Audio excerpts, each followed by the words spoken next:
राजस्थान में गहलोत और पायलट की लड़ाई के बीच में बीजेपी की एंट्री हो गई है। राहुल गांधी की भारत जोड़ो यात्रा के आगमन से पहले राजस्थान में सियासी भूचाल मचा हुआ है। सीएम अशोक गहलोत ने साल 2020 में प्रदेश में हुई राजनीतिक अस्थिरता के दौर की चर्चा पर दावा करते हुए कहा कि तब सचिन पायलट ने अपनी ही पार्टी की सरकार गिराने की कोशिश की थी। बीजेपी के नेताओं ने उनसे मुलाकात की थी। प्रदेश के मुखिया अशोक गहलोत के अपनी ही पार्टी के वरिष्ठ नेता सचिन पायलट को गद्दार कहने के बाद राजनीतिक बयानों की बाढ़ सी आ गई है। अब इस मामले में भारतीय जनता पार्टी की भी एंट्री हो गई है।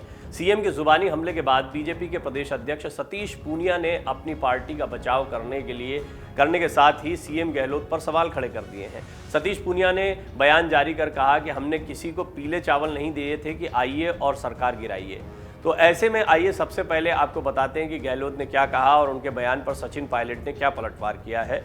इस पूरे मामले में भाजपा की एंट्री क्यों हुई, सबसे पहले ये जान लीजिए सीएम की किस बात से सियासत गरमाई हुई है। राजस्थान के मुख्यमंत्री अशोक गहलोत ने एक टीवी चैनल को दिए इंटरव्यू में सचिन पायलट को गद्दार कह दिया। उन्होंने कहा कि पायलट सीएम कैसे बन सकते हैं, उनके पास तो 10 विधायकों तक का समर्थन नहीं है, उन्हें कोई स्वीकार नहीं करने वाला। गहलोत ने कहा कि पायलट गद्दारी कर चुके हैं, ऐसे में मैंने और हमारे विधायकों ने इसको भुगता है। हमें 34 दिन तक होटल में रहना पड़ा था। केंद्रीय गृह मंत्री अमित शाह और धर्मेंद्र प्रधान भी इस पूरी साजिश में शामिल थे।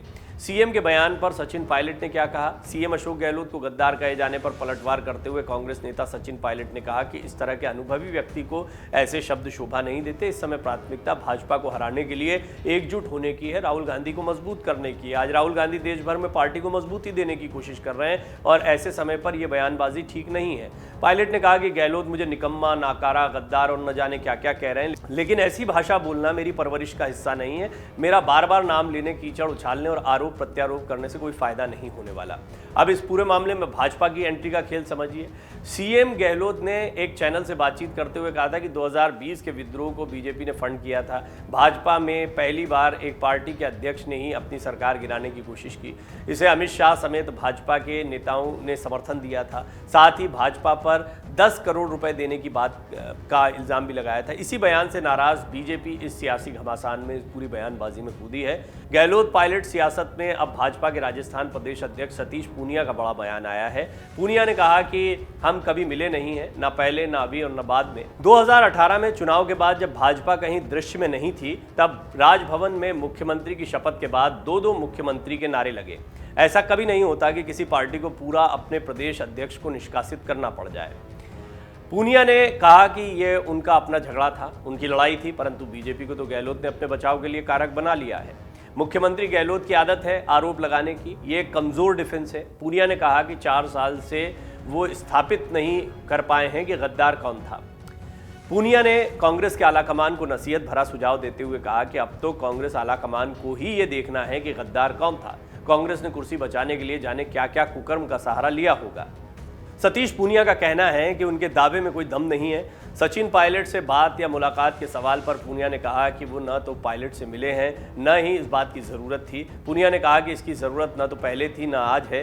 पूनिया ने यह भी कहा कि मैं भी कह सकता हूं कि कांग्रेस ने कुर्सी बचाने के लिए जाने क्या क्या किया होगा, लेकिन उनके पास इस बारे में कोई सबूत नहीं है। उन्होंने कहा कि राजनीति में चलती फिरती बात की कोई तवज्जो नहीं है। पूनिया ने कहा सीएम की बातों से लगता है कि पार्टी के बिखराव को ढकने के लिए उन्होंने कुतर्क का सहारा लिया है।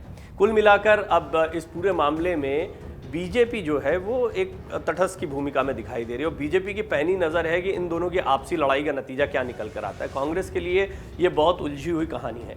राजस्थान अब गले की फांस बनता जा रहा है। एक ऐसे व्यक्ति हैं अशोक गहलोत जिन्हें पार्टी का राष्ट्रीय अध्यक्ष बनाया जा रहा था कुछ समय पहले तक, तो ऐसे में इस बात से इनकार नहीं किया जा सकता है कि अशोक गहलोत की अहमियत कांग्रेस में है। लेकिन जैसे ही उन्होंने अध्यक्ष बनने से को अस्वीकार किया, सीएम बने रहे, वो भी पार्टी आला कमान की इच्छा के विरुद्ध, इससे स्पष्ट हो गया कि गहलोत ने बगावत कर दी। मैंने सीएम की कुर्सी बड़ी इंपॉर्टेंट है उनके लिए। अब ये बगावत कितनी बड़ी है इसका अंदाज़ा इस बात से लगाइए कि एक अलगाव देखने को मिलता है। आला कमान अभी कोई कार्रवाई नहीं कर पा रहे हैं अशोक गहलोत पर। अनुशासनहीनता हुई, उनके विधायकों को नोटिस दिया गया था, नोटिस का जवाब भी आया और अजय माकन ने इसी बात पर नाराजगी जताई कि नोटिस देने के बावजूद अभी तक कोई कार्रवाई नहीं हुई है।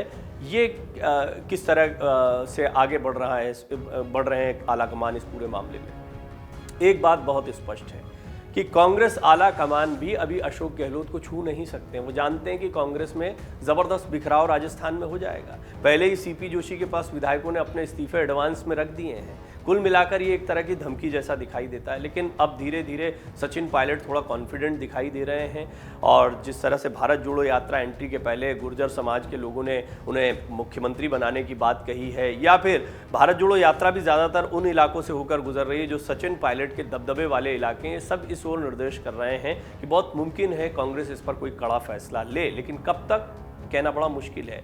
और ये सवाल इसलिए भी गहरा गया है क्योंकि अशोक गहलोत अभी तक बहुत खुलकर सचिन पायलट पर नहीं बोल रहे थे, लेकिन अब एक बार फिर उन्होंने वही बात जो बगावत के समय कह रहे थे, गद्दार कहना, बीजेपी को कटघरे में खड़ा करना, सरकार गिराने की साजिश की बातें कहना, ये सारी बातें फिर से कहनी शुरू कर दी हैं। डाउनलोड करें अमर उजाला ऐप और पाएं खबरें लगातार। अगर आप ये वीडियो YouTube पर देख रहे हैं तो हमारे चैनल को सब्सक्राइब करें और बेल आइकन को दबाना ना भूलें। अगर आप Facebook पर ये वीडियो देख रहे हैं तो हमारे पेज को लाइक करें।